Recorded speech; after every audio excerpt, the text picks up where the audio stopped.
what's up y'all, it's Charlie. On today's episode I'm going to be showing you how to make my delicious homemade apple crisp from scratch.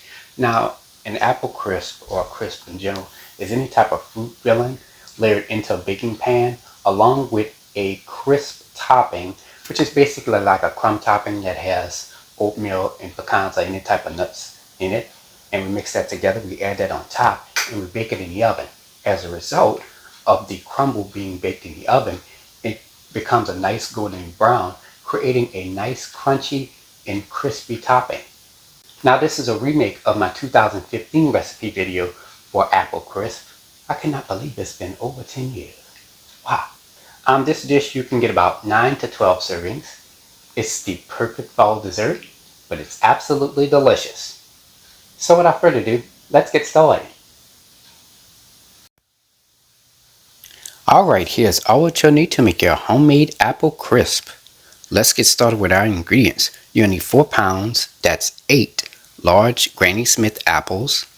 And along with that, you'll need 1 medium-sized lemon, all-purpose flour, sugar, brown sugar, salt, unsalted butter softened and at room temperature, some Quaker oats, and some chopped pecans. You can also use chopped walnuts or chopped almonds, whichever one you prefer. You will also need some vanilla extract, cinnamon, allspice, and some cornstarch. And for your tools, you'll need a pastry cutter, a fruit peeler, a fruit core, and to bake your apple crisp, you will need a regular standard 9 by 13 inch glass or metal pan. And there we have it. Alright, let's get straight to it. We're going to get started with our crumb topping. So in this medium-sized bowl, add 1 cup of all-purpose flour, 1/4 cup of sugar, 1/4 cup of brown sugar, a half a teaspoon of cinnamon, and 1/4 teaspoon of salt. Stir all your ingredients together. Add 1 stick of softened unsalted butter right on in there. Next, you're going to take your pastry cutter and you're going to cut the butter into the flour.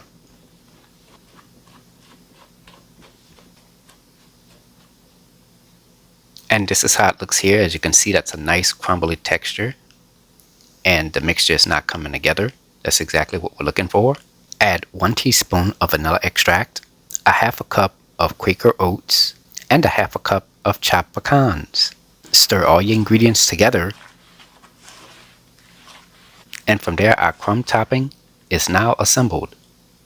Cover this with a lid and place this into your refrigerator until we're ready to add it on top of the apples. Rinse off your apples and your lemon off with cold water. Take a knife and cut 1 medium-sized lemon in half. Let's get started with our lemon water for our apples. So in this large bowl, I've added 8 to 10 cups of water.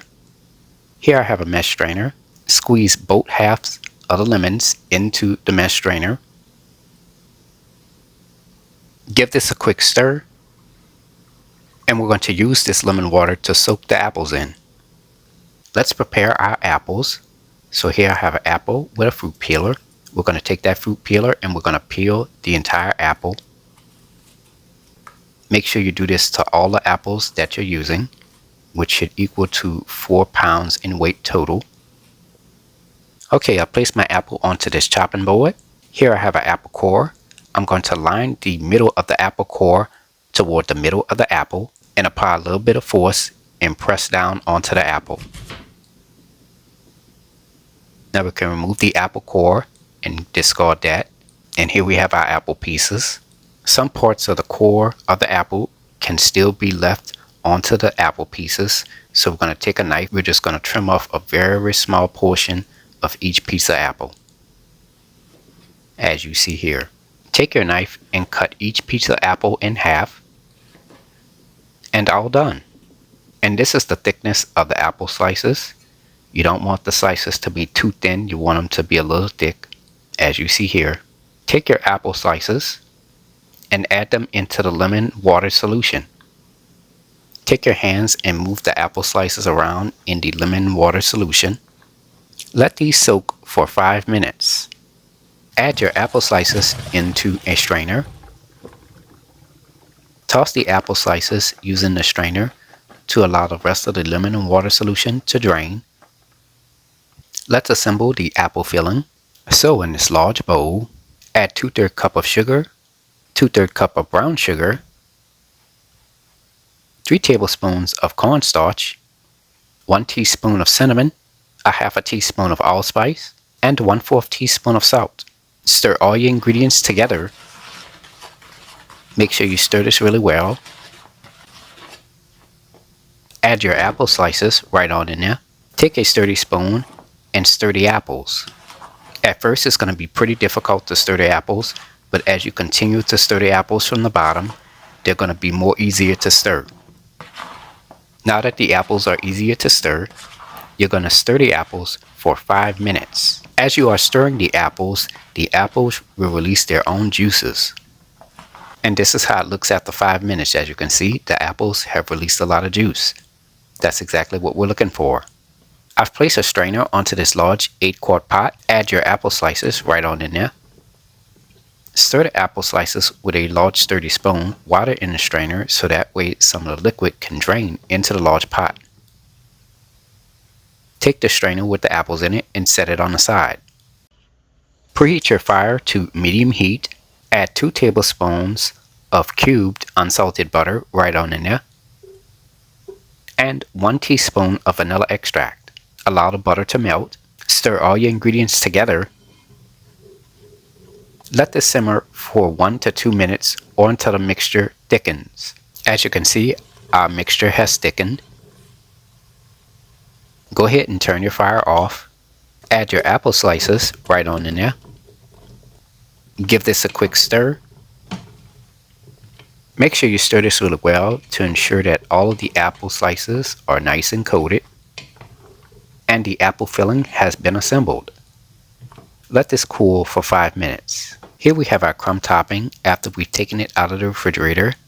At this point, the crumb topping will be solid. Now here's a quick tip for you. You're going to take your fingers or your hands and you're just going to break up the crumb topping.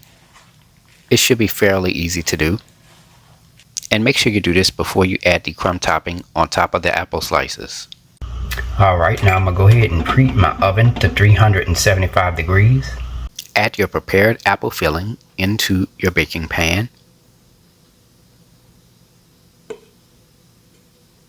Take a spatula and spread the filling around your baking pan as evenly as possible. To make everything even, shake your baking pan.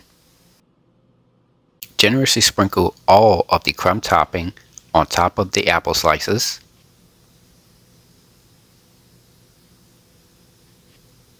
Take your hands and gently press the crumb topping on top of the apple slices. It's ready to be baked. Place this into a preheated 375-degree oven on the middle rack. Bake this for 30 minutes.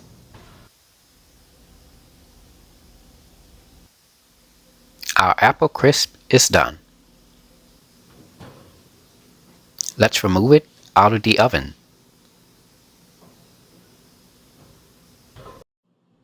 Let this cool for 2 hours before serving. It can be served either warm or cold. If you want to reheat it, place it into a preheated 325-degree oven for about 15 to 20 minutes. And for best results, you can serve this the very next day so that way the flavors can settle and increase overnight. Here is the final presentation. And there you have it, ladies and gentlemen. Homemade apple crisp, made from scratch by a New Orleans native. If you like my channel, hit the subscribe button. Hit the bell button if you want to be notified of my videos. I have an official website for all of my recipes, including this one. Go to www.charliethecookandrews.com. You can also find me on Facebook, Instagram, and on Twitter under the name Charlie the Cook Andrews. Stay tuned as Charlie's taste test is coming up next. Can't wait. Now it's time to go eat and take a bite. It's been 10 years, so see how this turns out.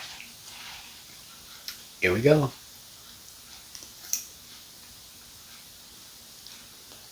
Mmm. Mm-hmm. Oh yeah.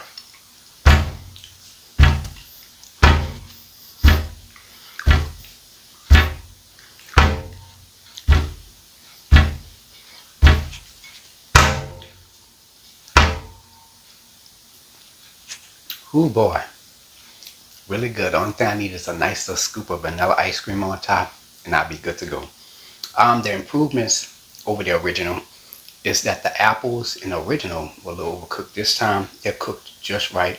Also reduced the amount of sugar in the filling and onto the topping. The sugar is just the right amount of sugar. It's not overly sweet or anything like that.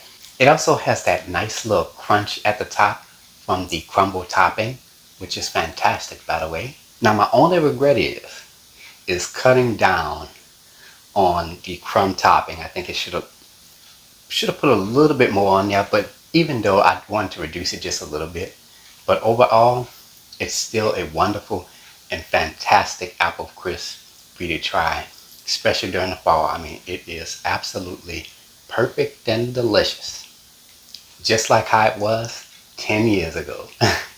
Anyways, I hope you all enjoyed the video. Thank you so much for watching, and until next time, have a good one. Peace.